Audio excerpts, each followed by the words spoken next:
Do you know that the economy by which Igbo people ran years ago was the economy that ran under slave trade? It simply means that there was a point in Igbo land when the Igbo people were being sold into slavery, and this is exactly how people live by. This is exactly how the economy run by. So in this video, we are going to look into the era of slave trade in Igbo land and how the transition happened that moved us as a people from slave trade into palm oil that led to a lot of other things. So join me, let's dive in. So during 1600 down to early 1800, slave trade was the order of the day in Igbo land, where Europeans would come to seaports like the one in Bonu, that is in Rivers State, and the one in Calabar, where they will now collect Igbo slaves down to their countries. And this usually happened both in Igbo villages and Igbo town during wars and sometimes family disputes. But the truth be told, the people who are selling their people to the Europeans are the Igbo people, especially with the influence of the European countries. So as a result of this, many Igbo people ended up in America and in Caribbean countries. So we have descendants of Igbos who are now indigenous and citizens in most of these countries that was sold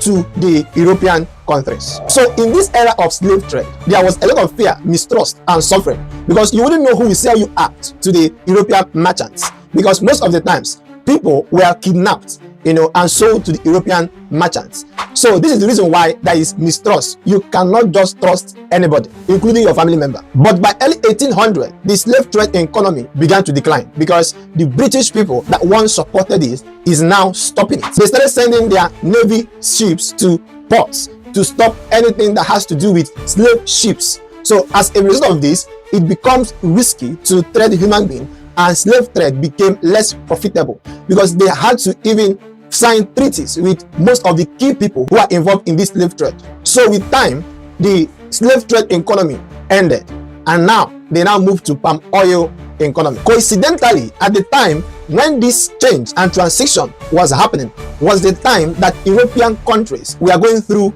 industrial revolution. So they basically needed oil to produce soap, grease their machine to run smoother, and also to light their lamps. So as a result of this, palm oil that came from palm fruit tree became valuable to the European countries. So instead of now selling human beings, the Igbo people who are residing in the region of Igbo land began to plant palm trees and produce palm oil, begin to export it through river ports to the European countries. Listen, the truth is that this business grew fast because families that were engaged or involved in selling human beings now moved in selling palm trees. In fact, the communities that live close to riverine areas became the center of trade, as that is the place where the Europeans meet with the local traders who sell palm oil to them. As the palm oil trade or economy began to grow, the Igbo society that we used to know before began to change.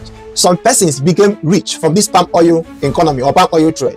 They now have the purchasing power to build bigger houses, better homes, and even buy European goods and gain power. The old leaders who became powerful through slave trade economy began to lose influence. Markets became more organized. That means we now have a physical place where anybody and everybody can come and sell their goods and buy stuffs openly and for free.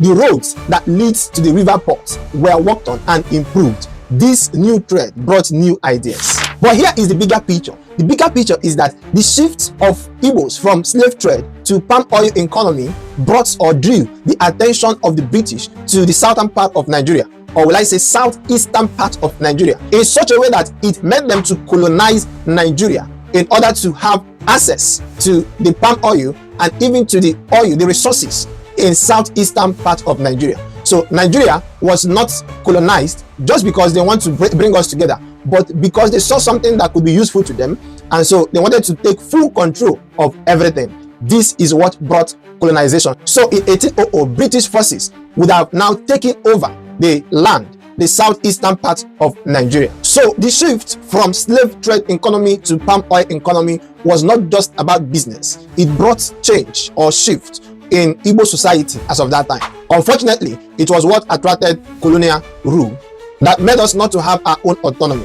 But anyway, let me know what you think about this very story, or what you think it will look like if we are still in slave trade economy. Leave your thoughts in the comment section. If you find this video insightful, please do not forget to like it, so that YouTube can show it to more people. Share it in order for more people to see it. Hit the subscribe button so that you'll be the first to see our videos anytime we drop it. Thank you for always coming back to watch our videos. My name is Uche and this is Gist TV.